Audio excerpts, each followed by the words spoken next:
Bienvenue dans cette vidéo qui va vous expliquer comment paramétrer les différentes options liées au personnel dans l'application Maintenance. Donc, pour rappel, si vous souhaitez ajouter des personnels, vous les ajoutez dans l'ensemble des applications Agi via le module AgiCompte.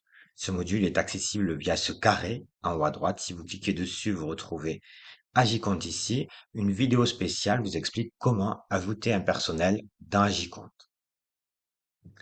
Une fois que c'est fait, que vous êtes sur la page d'accueil de maintenance, sur laquelle nous sommes actuellement, et à laquelle vous accédez toujours via ce carré en haut à droite, nous allons donc voir comment nous pouvons paramétrer les options pour les différents personnels. Vous allez dans le menu de gauche et vous descendez jusqu'au champ personnel du service intendance en cliquant dessus. Une fois que cela est fait, vous choisissez un premier collaborateur, par exemple Pierre Perret, sur lequel nous allons pouvoir configurer différentes options.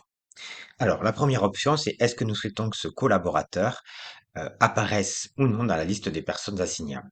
Si c'est un collaborateur qui est en lien avec la maintenance, évidemment, le champ devra être cliqué pour qu'il puisse être assigné. Si ce n'est pas le cas, il peut être utile de décocher ce champ afin qu'il ne soit pas assigné par erreur. Ensuite, vous avez la possibilité que ce collaborateur soit notifié de tous les nouveaux tickets. La notification est à bien différencier de l'assignation. L'assignation consiste à être assigné pour réaliser une mission sur un ticket spécifique. La notification, c'est juste être notifié pour suivre les mises à jour de ce ticket. Et lorsque ce champ est coché, ça veut dire que l'agent sera notifié de tous les nouveaux tickets. C'est-à-dire que chaque ticket créé, que ce soit dans son domaine ou non, qu'il soit assigné ou non, il recevra une notification. Donc, il faut vraiment voir si cocher cette case peut être pertinent ou si cela peut générer un trop grand nombre de notifications. Si cette case est cochée, vous pouvez choisir de recevoir les notifications par email, mais aussi par SMS. Dans ce cas, il faudra évidemment rentrer un numéro de téléphone pour pouvoir recevoir ces notifications par SMS.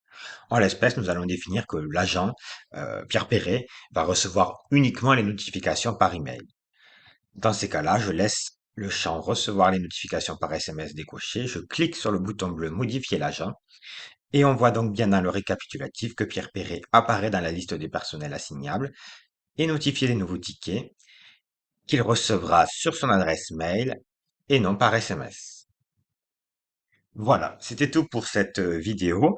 Vous pouvez retrouver l'ensemble des ressources vous permettant d'utiliser les applications dans l'application Agi Ressources, accessible en haut à droite, toujours via le carré de navigation entre les applications. Merci et à bientôt.